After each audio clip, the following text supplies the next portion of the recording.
আসসালামু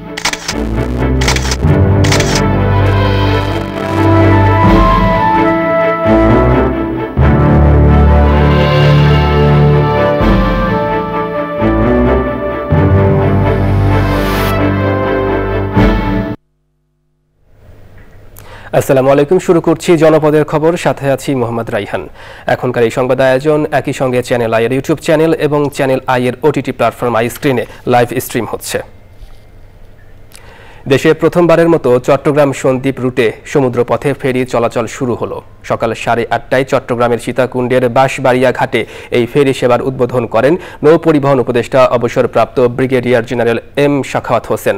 4 লাখ মানুষের দ্বীপ উপজেলা সন্দ্বীপের দীর্ঘদিনের প্রতীক্ষার অবসান হলো এই ফেরি সেবার মধ্য দিয়ে।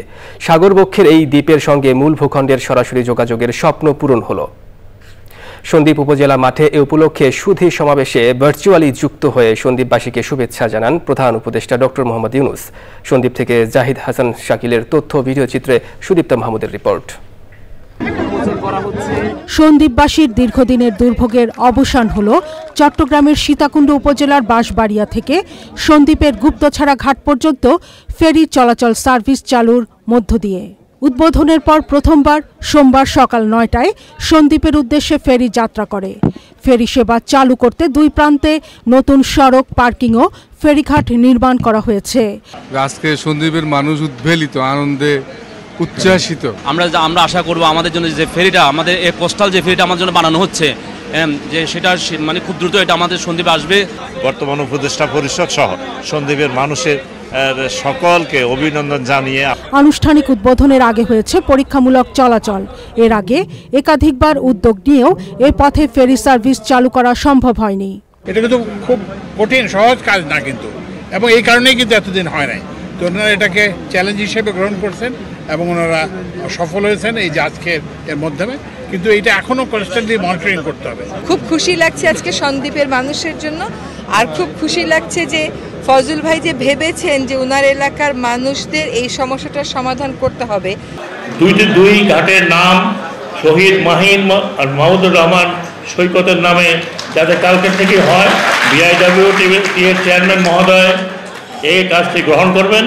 ফেরিতে চট্টগ্রাম থেকে সন্দ্বীপে যেতে বা সেখান থেকে আসতে সময় লাগবে 1 ঘন্টা 10 মিনিট। ফেরি চালু উপলক্ষে সোমবার থেকে ঢাকা সন্দ্বীপ রুটে বিআরটিসির বাস চলাচল উদ্বোধন করেছেন অন্তর্বর্তী সরকারের উপদেষ্টারা। Sudipta Mahmud, channel I. Remittance পাঠিয়ে দেশের অর্থনীতির উন্নয়নে বিশাল ভূমিকা রেখেছে সন্দ্বীপবাসী, এমন মন্তব্য করে প্রধান উপদেষ্টা অধ্যাপক ডক্টর মোহাম্মদ ইউনূস বলেছেন, নিজেদের বাড়িতে যেতে এখন আর তাদের কোনো সমস্যা হবে না। অধ্যাপক ডক্টর মোহাম্মদ ইউনূস বলেছেন, গত 50 বছরে যোগাযোগের এই সমস্যার সমাধান হয়নি। আপনারা যে পরিমাণ রেমিটেন্স পাঠান, সেই রেমিটেন্সের একটা ক্ষুদ্র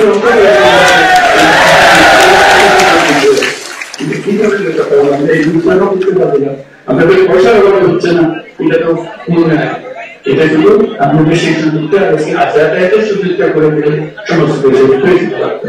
সন্দ্বীপকে নৌবন্দর ঘোষণা, কুমিরা গুপ্তছড়া ঘাট উন্মুক্ত করা, ঢাকা কুমিরা বাস চালু করা, ফেরিঘাট এলাকায় সংযোগ সড়ক নির্মাণ এবং নৌকা নিয়মিত ড্রেজিংয়ের উদ্যোগ নেওয়া হচ্ছে। এই ছোট ছোট উদ্যোগগুলো সন্দ্বীপবাসীর দীর্ঘদিনের ভোগান্তি কমিয়ে আনবে, এটি আমরা আশা করব। 50 বছরেও যে কাজ হয়নি, আজকে সেটি খুব কম সময়ে সম্পন্ন করেছেন তারা। ফেরি চলাচল নির্বিঘ্ন রাখতে প্রয়োজনীয় সবকিছু আপনারা করবেন বলে আশা রাখি। এইভাবে ভারসাম্যপূর্ণ উন্নয়নের মাধ্যমে সম্মিলিতভাবে বাংলাদেশ এগিয়ে যাবে এবং সন্দ্বীপ এই অগ্রযাত্রায় নেতৃত্ব দেবে, সেটাই হলো কথা।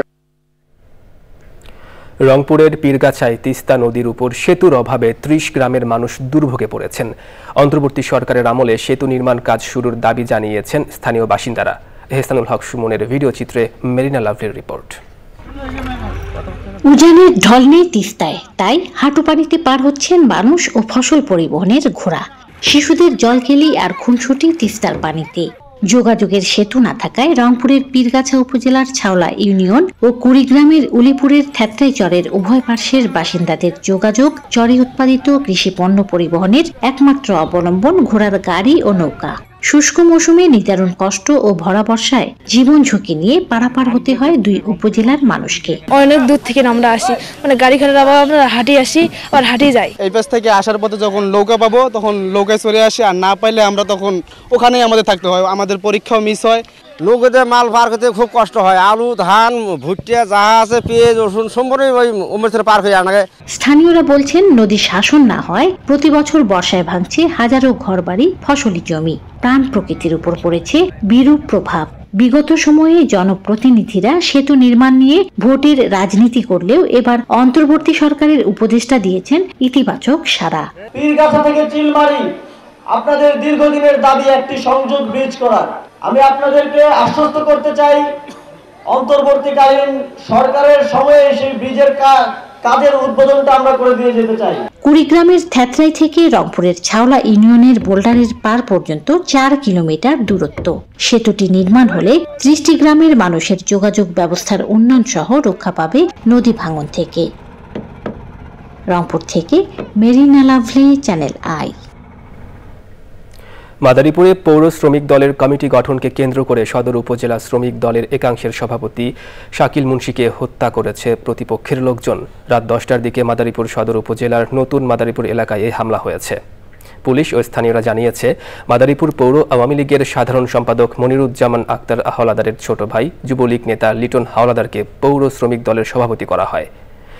এই কমিটি গঠনকে কেন্দ্র করে উপজেলা শ্রমিক দলের একাংশের সভাপতি শাকিল মুন্সির সাথে দ্বন্দ্ব সৃষ্টি হয়। এরই জেরে রোববার দুপুরে দুপক্ষের মধ্যে ধাওয়া পাল্টা ধাওয়া সহ দফায় দফায় সংঘর্ষ হয়। সে সময় পুলিশ পরিস্থিতি কিছুটা শান্ত করে।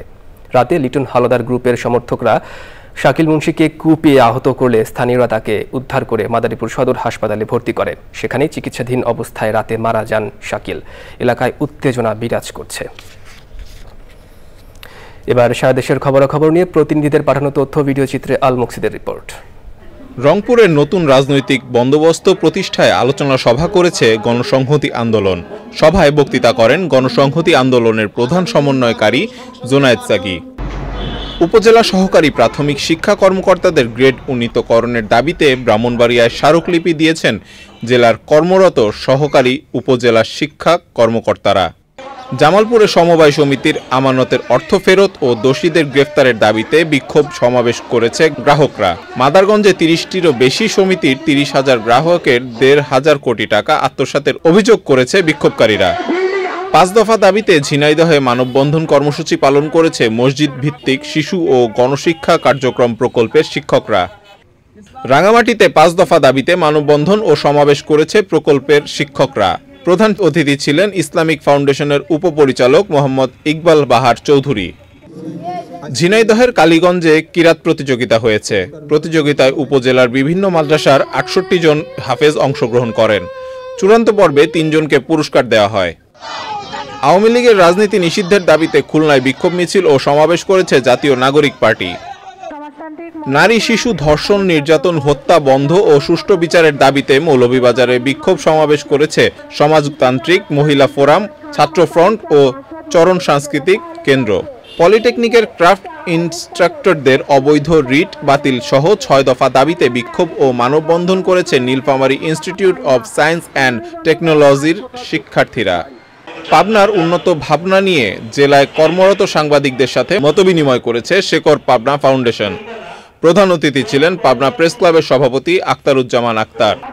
শেরপুরে ইসলামিক ফাউন্ডেশনের মসজিদ ভিত্তিক শিশু ও গণশিক্ষা কার্যক্রম প্রকল্পটির স্থায়ীকরণ এবং আউটসোর্সিং বাতিলের দাবিতে মানববন্ধন করেছে প্রকল্পের শিক্ষকরা। আল মুকসিদ, চ্যানেল আই। জনপদের খবর আজকের মতো এই পর্যন্তই। একটু পরে কৃষি সংবাদ দেখার আমন্ত্রণ জানিয়ে শেষ করছি। ধন্যবাদ সবাইকে।